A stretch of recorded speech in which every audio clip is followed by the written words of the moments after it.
योगी मंत्रिमंडल के विस्तार में जिन नामों की चर्चा जोर शोर से चल रही है, उसमें राष्ट्रीय लोकदल से विधायक अनिल कुमार भी शामिल है। उनका नाम फाइनल हो गया है। एएनबी न्यूज से खास बात में अनिल कुमार ने कहा कि मुझे किसी प्रकार की कोई उम्मीद नहीं थी, मेरा नाम आना आश्चर्यचकित होने वाली बात थी।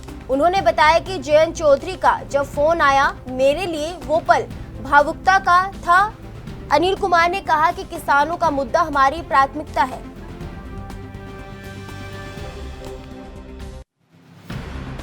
उत्तर प्रदेश सरकार में आज मंत्रिमंडल विस्तार हो जा रहा है। मंत्रिमंडल विस्तार में आरएलडी से विधायक अनिल कुमार जी का भी नाम है और माना जा रहा है कि लगभग जब मंत्रिमंडल विस्तार होगा तो उसमें अनिल कुमार जी का नाम भी कहीं ना कहीं मंत्री के बनने में है। हमारे साथ बातचीत करने के लिए खुद अनिल कुमार जी हैं।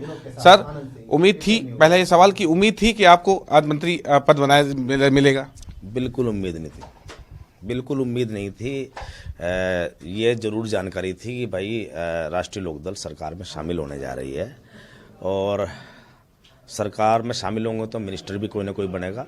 और ज़्यादा फीडबैक ये थी कि एक मिनिस्टर बनने जा रहा है आप लोग मीडिया के माध्यम से, लेकिन उसमें एक नाम हमारा होगा, ये बिल्कुल आश्चर्यचकित करने वाली बात है।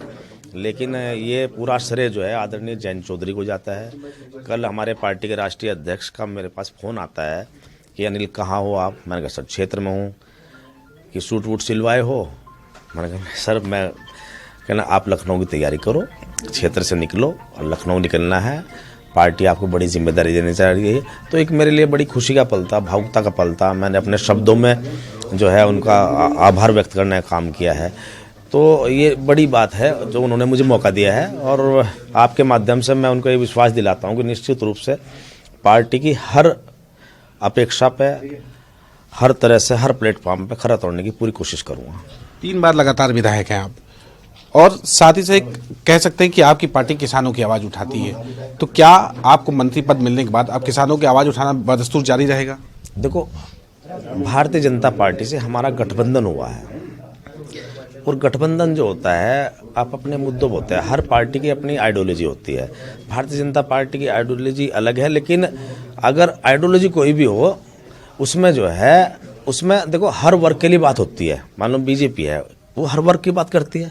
ऐसी ही हमारी पार्टी जो है राष्ट्रीय लोकदल है, वो चौधरी चरण सिंह की विचारधारा पर आधारित है। चौधरी चरण सिंह ने किसानों के, मजदूरों के, कमेरे वर्ग के लिए उन्होंने प्रधानमंत्री रहते हुए और मुख्यमंत्री रहते हुए कितने कार्य किए। उन्होंने किसान को उठाने का काम किया, उस वर्ग को उठाने का काम किया जिसे सरकार की आवश्यकता होती है। तो जो हमारे मुद्दे, हम अपने मुद्दों पे आज भी कायम हैं, उन्हीं पे स्टैंड हमारा रहेगा। फर्क सिर्फ इतना है, हमारे जितने भी तमाम मुद्दे थे जिन्हें हम सरकार से बाहर रहकर विपक्ष के नाते हम लोग उठा रहे थे, उन्हीं मुद्दों को हम, उनके जो जितने भी हमारे जो मुद्दे हैं, उन मुद्दों को हम सरकार के उचित प्लेटफॉर्म पर उठाएंगे और हमें उम्मीद है कि हम सरकार को समझाने में कामयाब भी रहेंगे और किसान भाइयों के जितने मुद्दे हैं उनका समाधान होगा। ऐसी हमें प्रधानमंत्री जी से और आदरणीय योगी आदित्यनाथ जो माननीय मुख्यमंत्री, उनसे हमें उम्मीद है पूरी। जयंत चौधरी जी के अलावा फोन आया था आपके पास कि आपको 3 बजे राजभवन पहुंचना है, आपने मुख्यमंत्री से मुलाकात की? नहीं, मेरे पास कल तो फ़ोन आदरणीय जयंत चौधरी जी का आया था। फिर 12 बजे के पास लगभग जो है 1 बजे सीएम हाउस पहुंचना था, वहां हम लोग पहुंचे थे। माननीय मुख्यमंत्री से हमारी शिष्टाचार भेंट हुई है। उसके बाद अब 4:45 बजे, 4:30 पौने 5 बजे अब हम लोग राजभवन जाएंगे। आगे कार्यक्रम वहीं तय होगा। एक चीज़ ये बता दीजिए मुझे कि क्या चाहते हैं कि कौन सा ऐसा आपको विभाग मिले जिससे आप कभी चाहत रखते हैं कि उसी तरह का विभाग मिले, ज़्यादा लोगों को काम आऊँगा मैं? विभाग मांगना या विभाग की अपेक्षा करना बड़ी छोटी बात है। बड़ी बात जिम्मेदारी की है। विभाग छोटा मिले, बड़ा मिले, जिम्मेदारी छोटी हो, बड़ी हो, उसका महत्व तब बढ़ता है जब आप उसको ईमानदारी निष्ठा से निभाने का काम करोगे। तो मैं ये कह सकता हूँ आपके माध्यम से, कोई भी जिम्मेदारी मिले मुझे, माननीय मुख्यमंत्री मुझे कोई भी जिम्मेदारी दें, उस जिम्मेदारी को ईमानदारी निष्ठा से ज़मीन पर उतारने का काम करूँगा और जो सरकार के कार्यक्रम हैं उन्हें ज़मीन पर उतारने का काम करेंगे।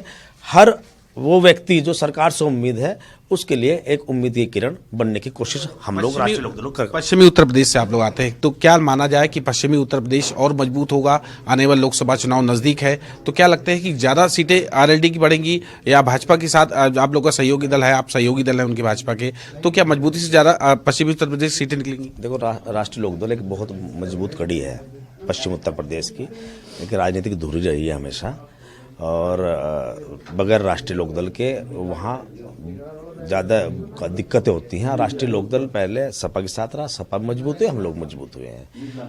आज जो है हम एनडीए के साथ में भारतीय जनता पार्टी के साथ जुड़े, निश्चित रूप से दोनों दलों को मजबूती मिलेगी।